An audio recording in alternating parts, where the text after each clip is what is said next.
আজকে বাজার থেকে কি কি মাছ নিয়ে আসছি দেখো। খুব ভালো পাবদা মাছ পেয়েছিলাম, তো পাবদা মাছ নিয়ে আসছি।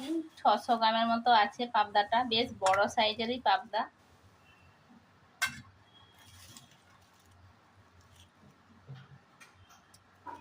এটাতে আছে পমফ্লেট মাছ।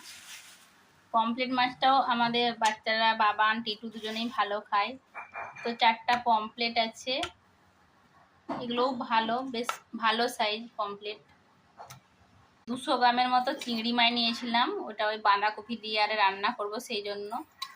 তো এই যে ছাড়িয়ে নিয়ে আসছি, এটা এবার ধুয়ে নেব। মানে চিংড়ি মাছটা আলাদা করে কিছু করব না, কলা মোচাও আছে আর ইয়েও আছে, বাঁধাকপি আছে, কোনো কিছু দিয়ে বানানো মানে সবজিতে দেওয়ার জন্য নিয়ে আসছি। কিন্তু চিংড়ি মাছটা বেশ বড় বড়।